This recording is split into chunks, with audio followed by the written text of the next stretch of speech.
주님의 그 사랑을 담대히 선포하리. 주님의 그 사랑을 담대히 노래하리.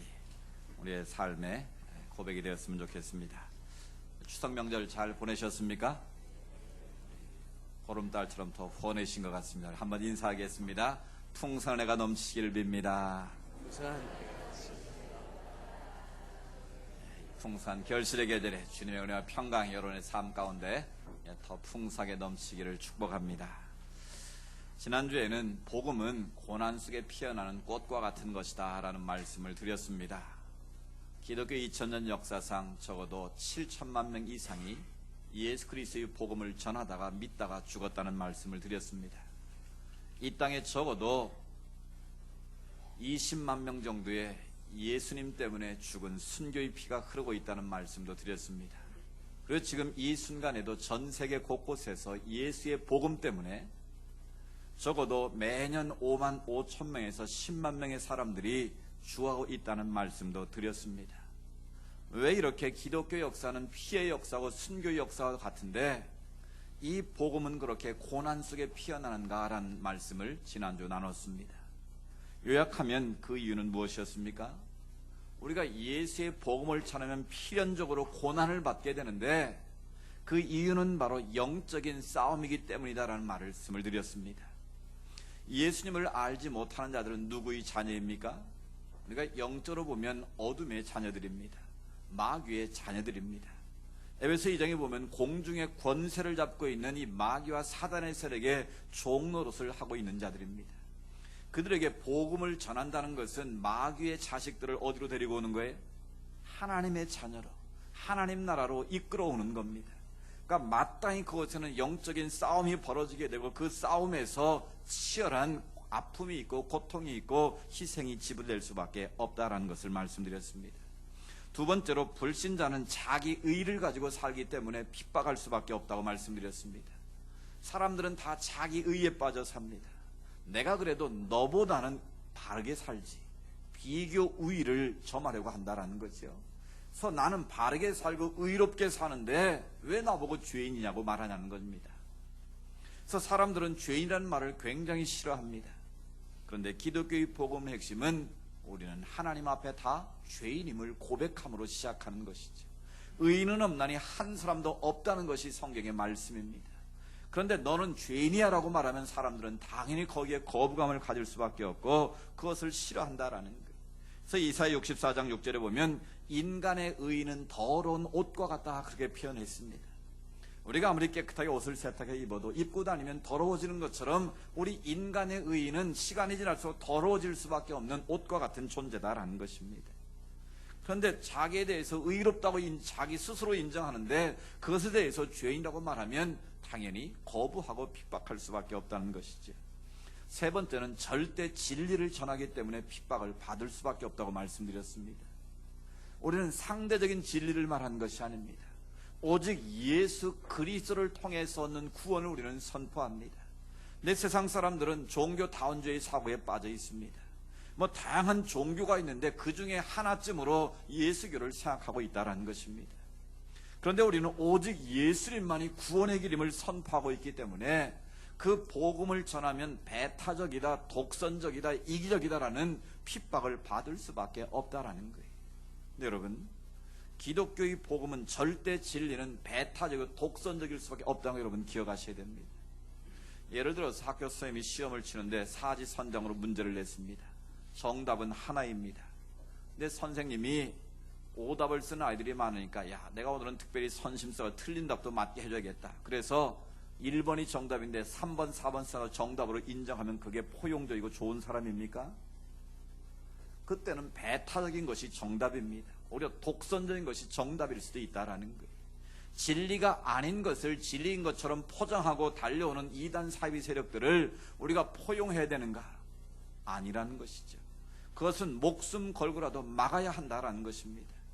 따라서 우리는 절대 진리를 전하기 때문에 세상 사람들은 그것을 거부하고 그것에 대해서 반감을 가지고 핍박을 할 수밖에 없다라는 거예요.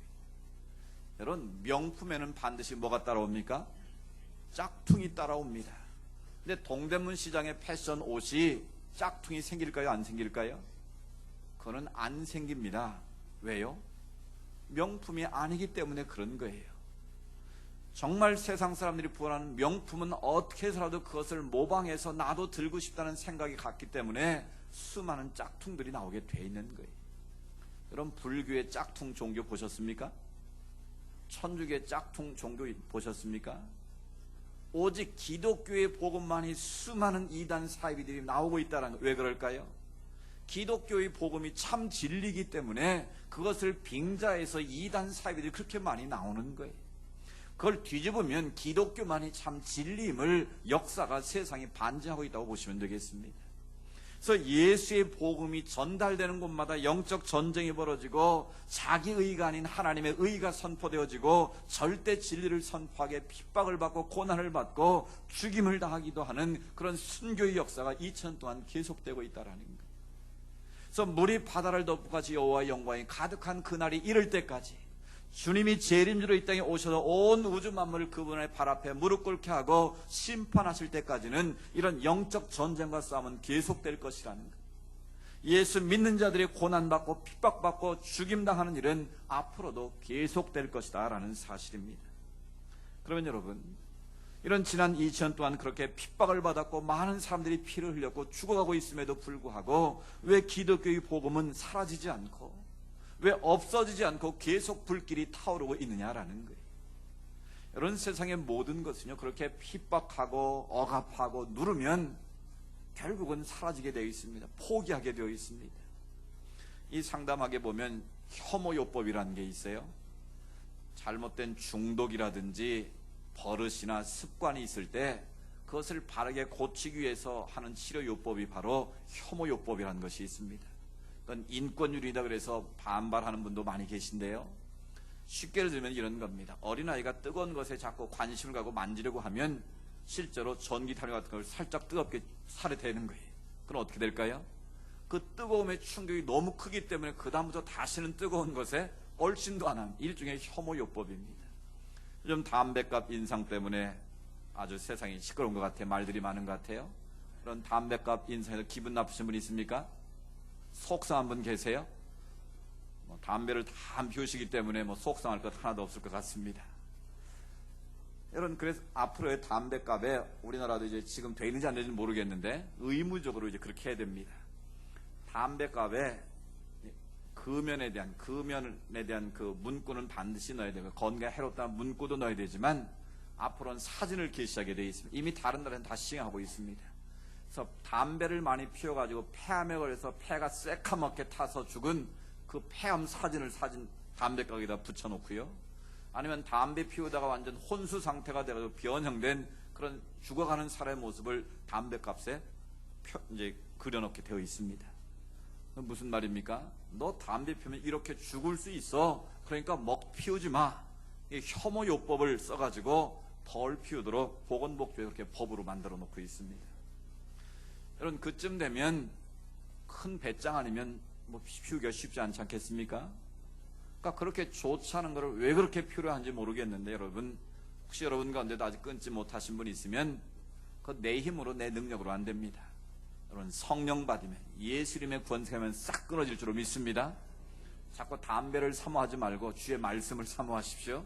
주의 은혜를 사모하시면 어느 순간에 그 담배가 정말 시궁창 냄새처럼 그렇게 구역질 나는 그런 냄새가 될 거예요. 보조제 쓰고 백날 해도 안 된다고 그러더라고요. 어제 예수의 능력이 임하면 끊어질 줄로 믿습니다.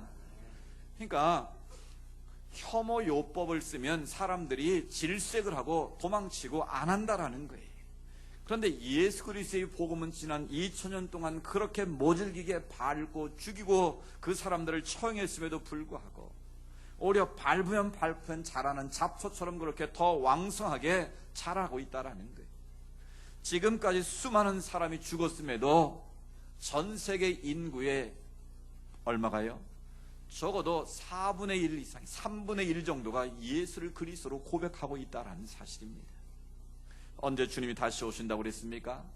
마태복음 24장 14절에 보면 천하만국에 예수의 복음이 다 증거되면 그때가 마지막에 온다고 말씀하셨습니다. 그러니까 주님께서 온 땅의 복음이 다 전달될 때까지 유보하고 계시다라는 거예요. 그러니까 그때까지 우리가 복음을 전해야 되는데 여전히 핍박이 있고 아픔이 있고 고통이 있게 될 것이다 라는 겁니다. 그럼에도 불구하고 우리가 왜 예수의 복음을 전하고 있고 앞으로도 전해야 되느냐라는 것입니다. 오늘은 왜 우리가 예수를 전해야 되는지 그 이유를 우리가 함께 나누려고 합니다. 첫 번째 이유는 예수 그리스도만이 죄에 빠진 인간을 구원하는 유일한 길이요 방법이기 때문에 그렇습니다. 여러분 그 사실을 믿습니까? 예수 그리스도의 복음만이 우리를 죄로부터 구원하는 능력임을 우리는 분명하게 믿습니다. 여러분 죄가 무엇입니까? 보통 사람들은 죄를 윤리적이고 도덕적인 수준으로 생각을 하려고 하는데요, 성경에 말하는 죄의 하말티아라는 말은 원래 표적을 빗나갔다라는 뜻이에요. 그러니까 관원에서 활을 쏘았는데 빗나간 것을 하말티아라고 표현하고 있습니다. 그러니까 하나님을 벗어나서 살아가는 모든 삶이 성경적인 뭐예요? 죄라는 거예요. 그러니까 죄의 살인죄다, 폭력이다 이런 모든 것들은 죄의 결과로 나타나는 현상이지 더 본질적인 죄의 모습이 있다라는 거예요. 그것을 성경은 뭐라 그래요? 원죄다라고 말합니다. 오리지널 신이라는 거예요. 우리 인간이 이 땅에 육신을 입고 태어나는 순간 모든 인간 속에 원천적으로 가지고 있는 죄가 있다라는 거예요. 모든 아담의 후손들은 그 원죄를 가지고 이 땅에 태어난다라는 겁니다. 그런데 그 원죄는 누구도 해결할 방법이 없다라는 거예요. 그것을 사람들은 철학으로 해결해 보려고 노력을 했고요, 어떤 사람들은 윤리나 도덕적인 삶을 통해서 해결해 보려고 노력을 했고요, 어떤 사람들은 자기 수행이나 명상이나 자기 고행을 통해서 죄의 문제를 해결해 보려고 노력을 했습니다. 불교에서는요 8정도라는 단계가 있는데 그걸 통해서 얼마나 치열하게 죄의 문제, 욕망의 문제를 해결하고 노력하고 있는지 모릅니다. 불교의 궁극적인 목표가 무엇입니까? 자기 욕망에 벗어나서 해탈을 하는 거예요. 그래서 자기가 부처가 되는 거예요. 그래서 열반의 경지에 이르는 것이 궁극적인 불교의 이데아인데요, 여러분 한번 생각해 보십시오. 원죄를 가진 인간이 자기 힘과 자기 노력으로 이 죄의 문제를 과연 해결할 수 있느냐라는 것입니다. 저희도 말씀드린 적이 있는데요, 100년에 한 번 나올까 말까 한 성철 스님이라면 여러분 다 아실 겁니다. 그분이 한 유명한 말이 있습니다. 산은 산이요 물은 물이다. 그 정도에 나도 할 수 있는데 라고 생각할지 모르지만 실은 그거는 깊은 성찰을 통해서만 할 수 있는 중요한 말입니다. 왜냐하면 사물의 본질을 그대로 볼 수 있는 눈을 가진 사람이 많지 않다라는 거예요. 산을 볼 때 저는 뭘 생각하겠습니까? 저 산 좋은데 저기다 우리 수양관 하나 줬으면 참 좋겠다. 전원주택업자는 야 저기다 집 져서 팔면 돈 많이 벌겠다. 산을 산으로 보기가 어렵다라는 거예요. 물을 물 자체로 보기가 어렵다라는 거예요. 근데 그분은 워낙 치열한 도를 닦았기 때문에 사물의 본질을 볼 수 있는 눈이 열렸다라는, 쉽게 말하면 영안이 열린 사람이에요. 그분이 얼마나 유명한 분이었냐면요, 성철 스님을 한번 만나려면 3000배를 해야 만날 수 있었다고 그래요. 여러분 저 한번 만나면 몇 번 절하시면 될까요? anytime, anywhere, 언제 어디서 만날 수 있어요. 그런데 성철 스님 한 번 만나려면요 3000배를 하고 자신을 정화시켜야만 그분을 한번 얼굴 볼 정도로 대단한 분이었다라는 거예요. 여러분 그분은요 12년 동안 누워서 잠을 안 잔 분이에요. 여러분처럼 추석날 갈비도 못 드시고요, 그런 거 좋은 거 못 드셨어요. 솔잎 뜯어 드시면서 그 산나물 뜯어 먹으면서 치열하게 수행하신 분이에요. 여러분 그 정도 예수를 치열하게 믿으면 다 성자 소리 들으실 거예요. 그러니까 그런 거는 우리가 인정해야 됩니다. 그렇게 치열하게 자기의 욕망의 문제를 해결하기 위해서 엄청난 노력을 쏟았다라는 거예요. 그런데 보십시오, 그분이 돌아가시면서 원래 고성들은 열반송을 남기지 않고 유언을 하는 거예요. 자기 인생을 돌이켜보면서 뭔가 한마디 의미 있는 방점을 딱 찍고 죽는 거예요. 그게 바로 열반송인데 그분이 뭐라고 그랬습니까? 자기가 무수한 중생들을 너무 많이 속여가지고 자기 죄가 저 수미산보다 더 높다고 그랬습니다. 수미산은 불교에서 말하는 가장 높은 산을 말하는 거예요. 그러니까 자기가 무고하게 중생들을 너무 많이 속여서 죄가 수미산보다 더 크고 높다라는 거예요. 그래서 자기가 너무나 많은 거짓말을 했고 너무나 많은 중생들을 속였기 때문에 자기가 무간 지옥에 떨어지니 그 한이 만 갈래로 갈라진다라고 돌아가셨다라는 거예요. 그분이 취중에 하신 말씀이 아닙니다. 그분이 죽기 전에 정신없어 하신 말씀이 아니라고요. 자기 인생을 총정리하는 마지막 방점을 그렇게 찍고 돌아가셨다라는 거예요. 자기가 너무 죄를 많이 져서 무간지역, 불교에서 말하는 가장 먼 거리를 무간이라고 말한다고 그럽니다.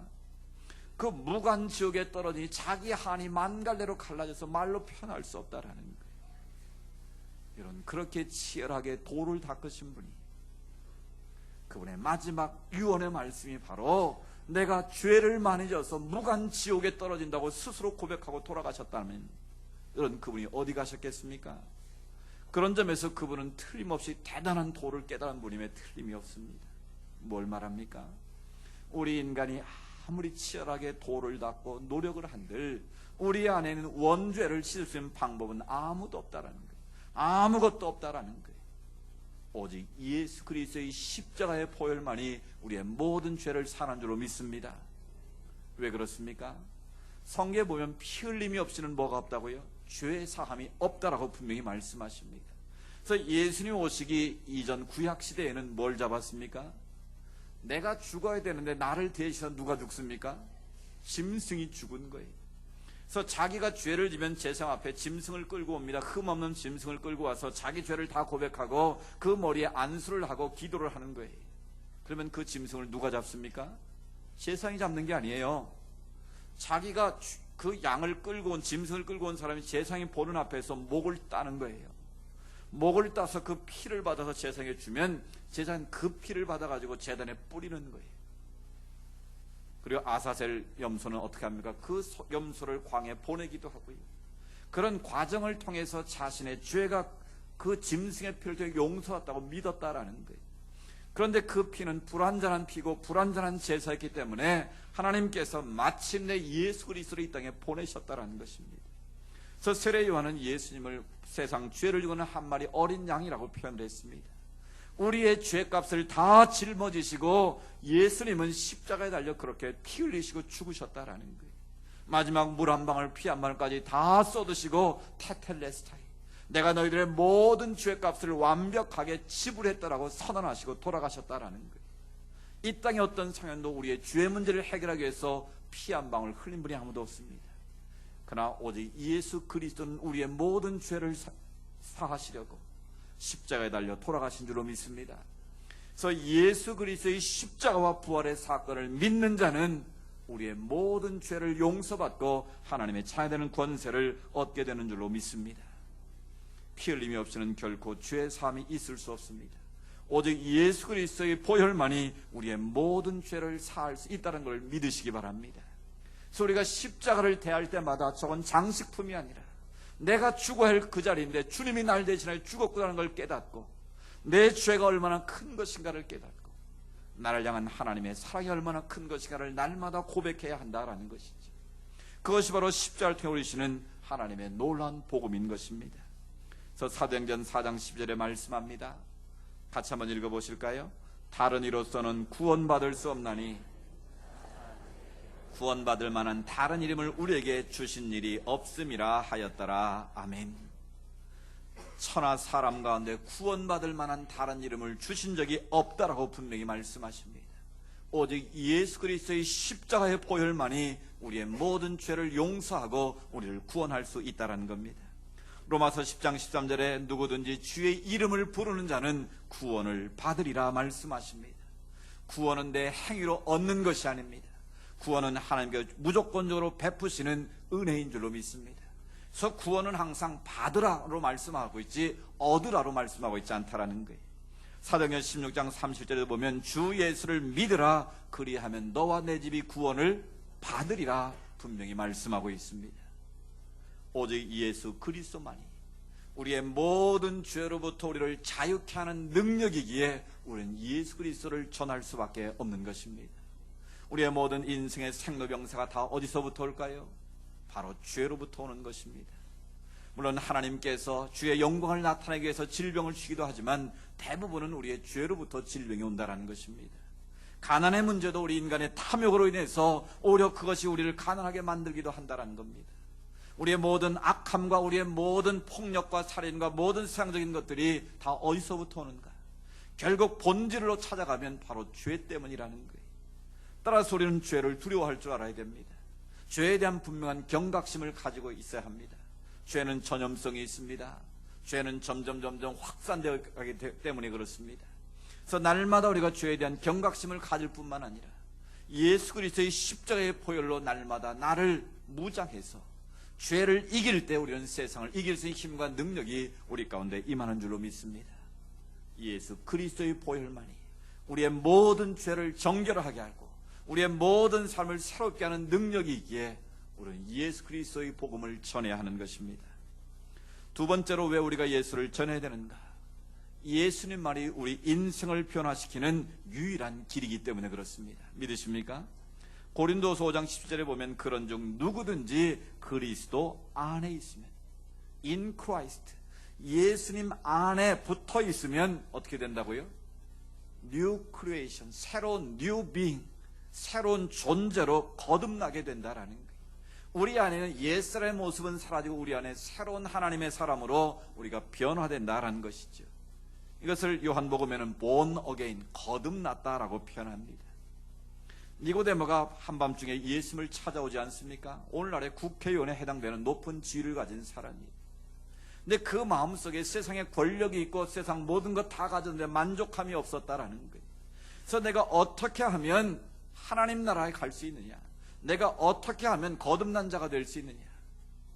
그때 주님께서 물과 성령으로 거듭난 자만 하나님 나라 들어갈 수 있다. 그 당시에는 행위와 율법으로 구원받을 수 있다고 가르쳤습니다. 그런데 그것이 니고데모는 불가능함을 알았기에 주님께 질문한 것 아니겠습니까? 오직 물과 성령으로, 즉 예수 그리스도를 믿음으로 고백하고 예수 그리스도 안에 있게 될 때 우리가 거듭난 존재가 되고 거듭난 자의 삶은 당연히 변화될 수밖에 없다라는 거예요. 그래서 BC와 AD가 확실히 구분되는 사람이 예수 믿는 사람입니다. BC는 무엇입니까? Before Christ, 예수를 만나기 이전의 여러분의 모습과 AD, 예수를 만난 이후의 삶의 모습이 동일하다면 아직 내가 예수를 잘 못 믿고 있다는 증거라고 여기시면 됩니다. 그런데 분명한 것은 여러분이 알든 모르든지 간에 예수의 생명이 내 안에 들어온 그 이후부터 내 삶은 변화되어 왔고 지금도 변하고 있고 앞으로 변하게 될 것임을 확신합니다. 왜 그럴까요? 육신의 생명, 육의 지배를 받는 인생을 살다가 하나님의 영인 성령이 내 심령 가운데 들어오게 되는 순간부터 뭐가 바뀝니까? 내 생각이 바뀌는 거예요. 내 삶의 가치가 바뀌는 거예요. 내 삶의 태도가 바뀌어지는 거예요. 이것은 당연한 것입니다. 여러분, 바람이 한번 불어도 영향이 있는데 예수의 생명이 성령의 바람이 내 안에 불어오면 그 인생은 당연히 BC와 AD가 구분될 수밖에 없다라는 사실입니다.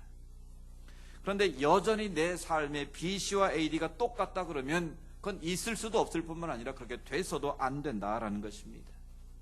여러분, 예수님이 내 안에 들어오는 순간 어떤 변화가 일어납니까?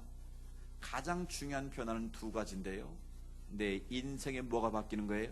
주인이 바뀌는 거예요. 그러니까 우리는 예수를 그리스도로 믿는다는 말의 의미 속에 주 예수라고 말하지 않습니까? 그러니까 예수님이 내 인생의 큐리어스, 주가 되신다라는 거예요. 로드, 그분이 내 인생의 왕이 되신다라는 거예요. 그러니까 지금까지는 내 인생의 주어가 나였습니다. 그래서 내가가 내 인생의 주어였고 내 인생 내 마음대로 살아왔는데 예수를 주로 믿는 그 순간부터는, 그리스도 믿는 순간 내 인생의 주인이 누구입니까? 바로 예수님이 내 인생의 주인이 되시는 거예요. 그래서 우리는 내 마음대로가 아니라 주님 뜻대로 살아가는 게 예수 믿는 자의 삶이에요. 내 마음대로 살던 인생이 주님이 내 인생의 주인 되시면 당연히 변화가 있지 않겠습니까? 또 예수를 믿는다는 것은 예수인 내 세이비어, 구세주다라는 걸 믿는 거예요. 지금까지는 세상의 재물이, 권력이, 명예가 나를 구원할 줄 알았지만 예수의 보혈만이 나를 구원할 걸 믿음으로 고백하는 사람, 바로 그런 사람을 예수 믿는 사람, 그리스도인이라고 말하는 것이죠. 이처럼 내 인생의 주인이 바뀌면 생각이 바뀌고 가치가 바뀌고 내 삶의 태도가 바뀌는 것은 너무나 당연하다라는 것입니다. 여러분, 9월에 추천들 Why Jesus라는 책을 소개했는데요. 여러분, 그 책을 한번 꼭 읽어보십시오. 재미있게 읽을 수 있는 책입니다.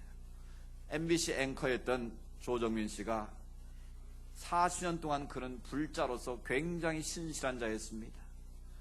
쉴 때가 되면 별 속에 들어가서 중이 되기를 원했던 정도로 그는 대단한 사람이었습니다. 그는 세상의 부귀와 명예를 다 가졌던 사람입니다. IMBC 사장까지 지낸 분이에요. 근데 이분이 어떻게 예수 믿는 사람이 되었는가, 어떻게 그 인생이 이렇게 변화되었는가를 쓴 책이 바로 Why Jesus라는 책이에요.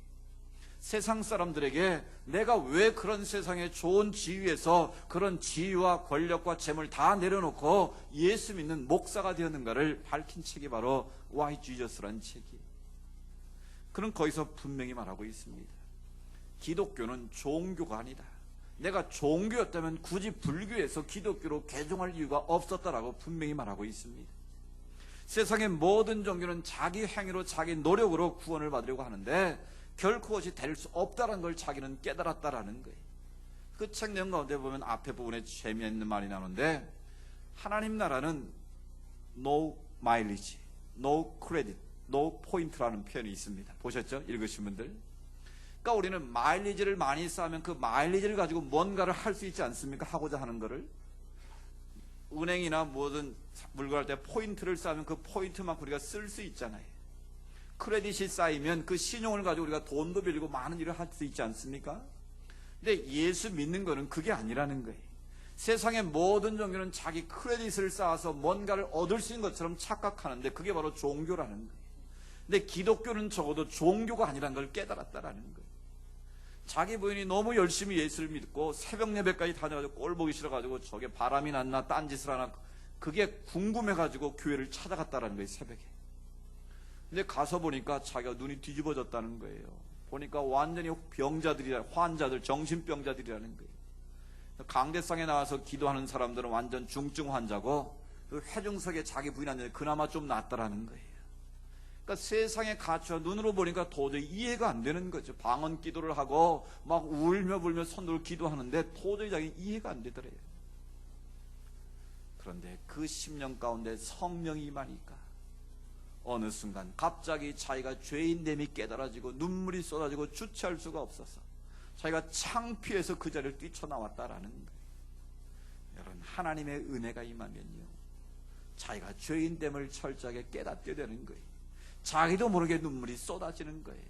내 능력이나 내 의나 내 노력으로 되어지는 것이 아니라 하나님의 영이 그 가운데 임하시면, 하나님의 은혜가 임하면 그런 놀라운 변화가 일어난다라는 거예요. 그래서 세상의 모든 지위와 모든 것 다 내려놓고 53살의 나이에 목사가 되겠다고 미국 유학을 떠나서 정말 산전수전 공전 다 겪으면서 주의 종으로서의 길을 걷고 있는데, 그분이 joy, 기쁨을 그렇게 표현했더라고요. joy, J-O-Y를 Jesus overflows you 그랬더라고요. 즉 기쁨이 뭐냐라는 거예요. 기쁨은 예수로 충만한 게 기쁨이라는 거예요. 아멘. 예수님이 내 안에 충만하게 흘러 넘치는 것이 바로 기쁨이라는 거예요. 자기가 예수님을 만나기 전에는 자기가 돈이 많고 힘이 있고 명예가 있고 권력이 있으면 그게 기쁨인 줄 알았대요. 그러니까 매일 가서 술 먹고 여자들하고 즐기고 노는 것이 자기 인생에 그게 최고의 축복인 줄 알았다라는 거예요. 그런데 예수를 만나는 순간 자기 인생이 얼마나 더럽고 추악한 인생을 살았는지, 얼마나 시궁창 같은 인생을 살았는지 스스로 깨닫게 됐다라는 거예요. 그래서 자기 인생이 너무나 역겨운 인생을 살았다는 걸 제가 깨달았다라는 거예요. 그러나 이제는 예전에 비해서 자기 인생은 굉장히 궁핍해졌고 재정적으로나 모든 면에서 어려워졌지만 자기가 지금까지 세상에서 누리지 못했던 기쁨이 있다라는 거예요. 예수로 충만해지는 그 순간 자기 안에 놀라운 기쁨이 있고 감사가 있고 찬송이 넘치고 있다라는 거예요. 여러분, 이것이 바로 예수 그리스도의 복음을 전해드릴 이유인 줄로 믿습니다. 세상이 줄 수 있는 기쁨과 감개 우리 가운데 충만해지는 비결이 바로 오직 예수 그리스도 안에 있기 때문에 그렇습니다. 진정으로 예수를 만난 사람은 환경의 지배를 받지 않습니다. 어떤 환경에서 그것을 뛰어넘는 하나님의 샬롬을 누리는 것입니다. 찬송가 431장, 413장 내 평생에 가는 길이라는 찬양이 있습니다. 이 찬양 가운데 화음을 넣어서 부르면 제일 아름다운 찬양이 바로 이 곡인 것 같아요. 413장. 이 스페포드라는 사람이 작사를 했는데요, 이 사람은 당시 미국 시카고에서 유명한 변호사였습니다. 아주 잘 나가는, 이름만 되면 다 아는 그런 유명한 변호사였는데요, 자기 4명의 자식과 부인을 유럽으로 여행을 시키기 위해서 배를 태워서 보냈습니다. 그런데 그 배가 대서양을 지나가다가 파손을 해서 4 자녀가 다 죽고 말았습니다. 자기 부인만 간신히 살았습니다. 그런데 설상가상으로 시카고의 대화재가 돼서 자기의 모든 재산이 한순간에 불타버리고 말았습니다. 그런 예수를 믿는 분이었는데요, 원망과 불평이 쏟아졌습니다. 정말 하나님이 살아계시다면 왜 내 자녀들을 그렇게 한 번에 죽게 하십니까? 왜 내 재산 하나님 한 번에 이렇게 다 쓸어가십니까? 내가 욥도 아닌데 왜 그렇습니까? 그런 원망과 불평으로 가득 찬 인생이었는데, 딸들이 죽은 그 대상에 가서 꽃을 던지는 순간 하나님께서 그 마음에 그런 위로와 그런 음성을 들려주셨다라는 거예요. 너는 그 자식들 때문에, 네가 가진 것 때문에는 그렇게 기뻐하고 좋아했는데 내 것을 내가 가져갔더니 네가 그렇게 슬퍼할 이유가 뭐가 있겠냐. 그러면서 그때 오늘 이 가사가 떠올랐다라는 거예요. 내 평생에 가는 길을 순탄하여 늘 잔잔한 강 같든지, 큰 풍파로 무섭고 어렵든지 나의 영혼은 늘 편하다. 내 영혼 평안해, 내 영혼 평안해. 하나님 주시는 위로와 평안함이 그 마음속에 밀려오게 될 때 이런 아름다운 가사를 쓰게 됐고, 이것이 아름다운 곡이 붙여져서 413장이 된 것이죠. 여러분, 그리스도인은 예수를 믿는 자는 환경의 지배를 받는 자가 아닙니다. 어떤 환경 속에 주님이 나와 함께 하심을 믿기에 주님으로 인하여 기뻐하고 감사하며 평안함을 누릴 수 있는 사람, 바로 그 사람이 진정한 그리스도인 줄로 믿습니다. 따라 세상에 줄 수 없는 평안을 주님이 주는 유일한 방법이기에 우리는 그 예수를 전할 수밖에 없는 거예요. 이런 삶 속에 지쳐 있습니까? 삶이 힘들고 고달프십니까? 오늘 이 스페포드의 찬양 우리 한번 드리기를 원합니다. 우리 조용히 한번 불러봅니다. 우리 반주해 주실까요? 우리 화음을 넣을 수 있는 화음을 넣어서 가장 아름다운 고백으로 우리 한번 이 413장을 불러보기를 원합니다.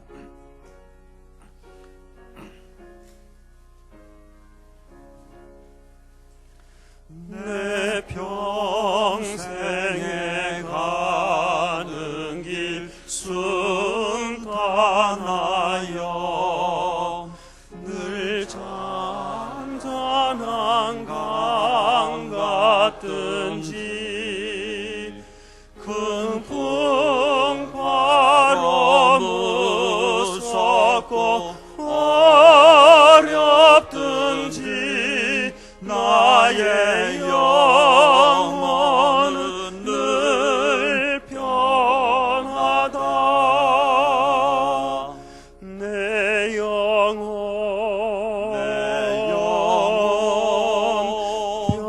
평안해. 내 영혼 평안해.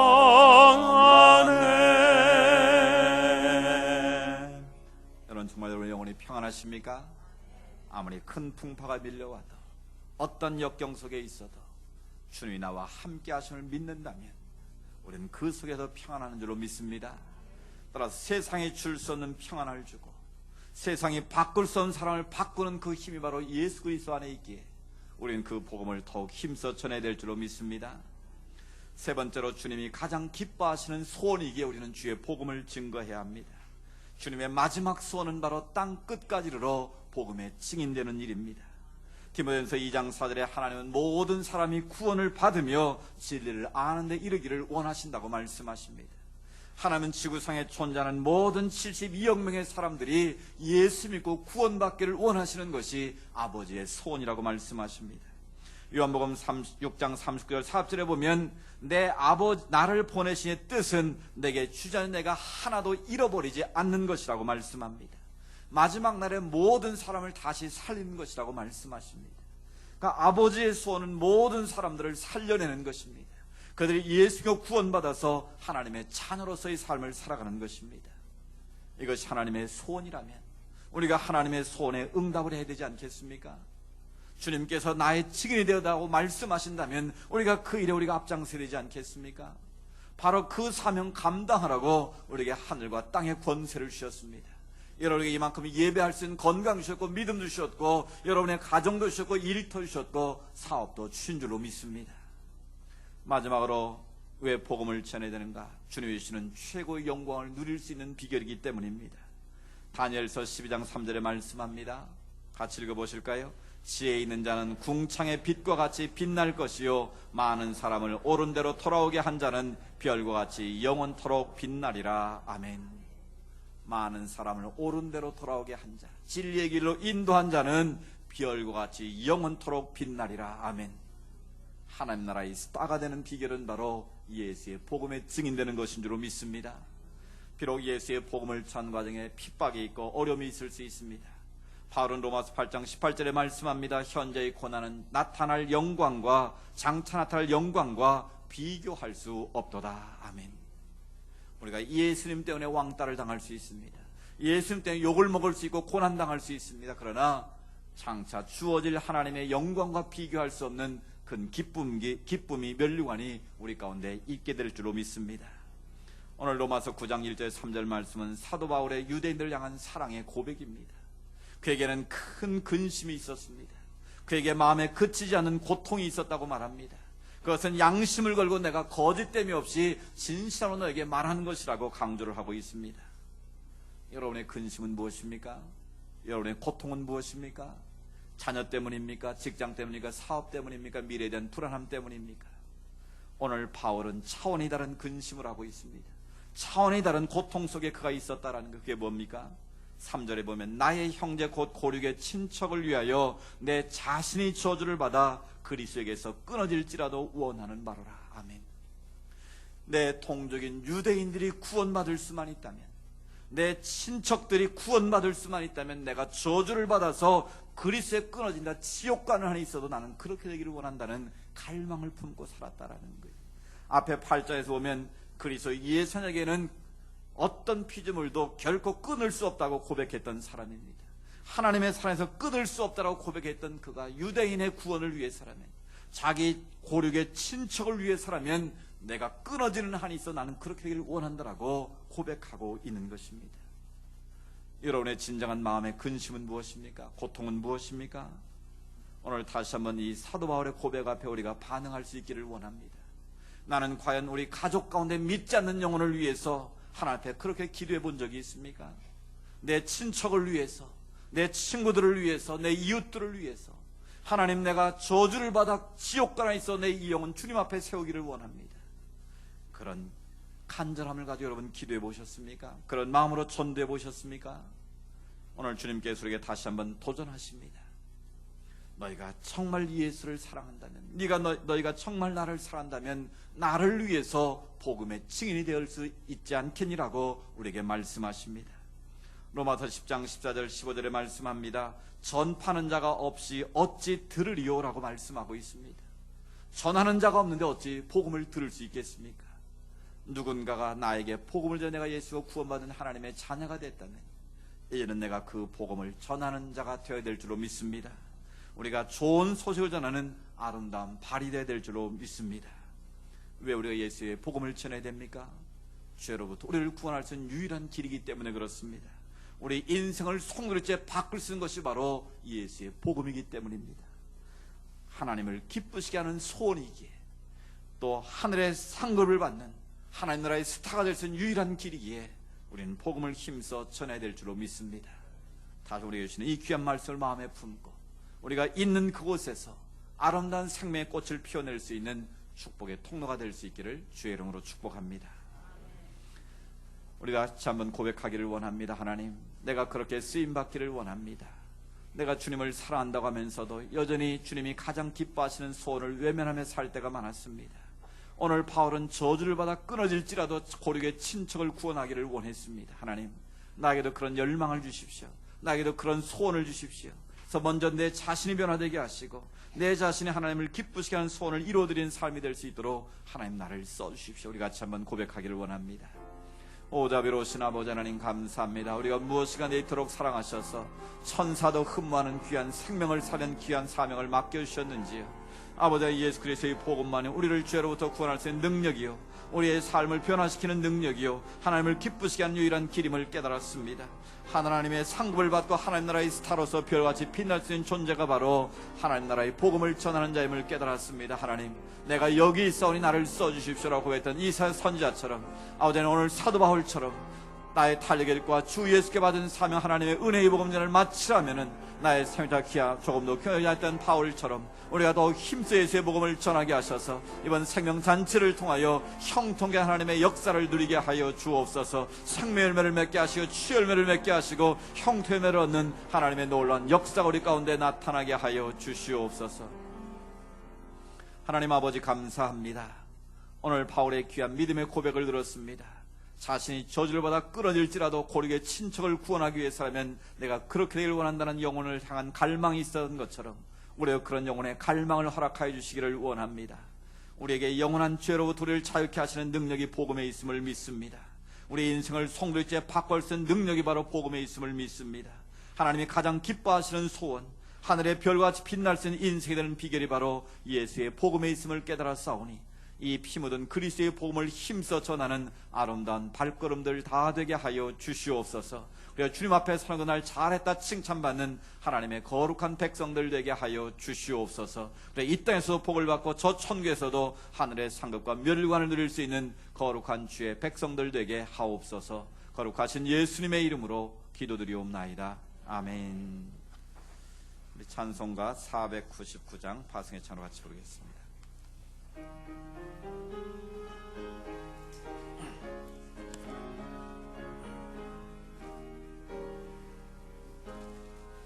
흑암에 사는 백성들을 보라. 수많은 심령 멸망하겠네. 그 누가 갈까 주의 복음 들고 생명을 구원하는 곳으로. 큰 권세 주께 있으니 큰 권세 주께 있으니 너는 가서 주의 복음 전하라. 주가 너 항상 지키리라. 3절 부르겠습니다. 왜 너는 멸망길을 가려느냐. 춤성 듣고 응답하여라. 너희 구원하여 예수 죽었으니 생명의 참된 복음 전하라. 큰 권세 주께 있으니 큰 권세 주께 있으니 너는 가서 주의 복음 전하라. 주가 너 항상 지키리라. 온천한 만민 승리의 그날에 영광과 찬송 주께 드리네. 속죄함이 구원 받았으니 기쁘게 할렐루야 부르세. 큰 권세 주께 있으니 큰 권세 주께 있으니 너는 가서 주의 복음 전하라. 주가 너 항상 지키리라. 아멘. 우리의 영원한 생명이 되시는 예수 그리스도의 은혜와 하나님 아버지의 크고 놀라우신 사랑하심과 성령님의 인도하시고 위로하시고 교제하심의 역사가 오늘 바울의 그 심정으로 고륙 친척의 구원을 위해서라면 내가 저주를 받아 끊을지라도 그렇게 하겠습니다 고백했던 바울처럼 생명의 피 묻은 복음을 전하겠습니다 결단하며 세상에 나아가는 주의 자녀들 머리머리 위에 믿음의 소원들 위에 주님께서 택하신 조국 대한민국 위에 이제로부터 영원토록 함께 하시기를 간절히 축원하옵나이다. 아멘.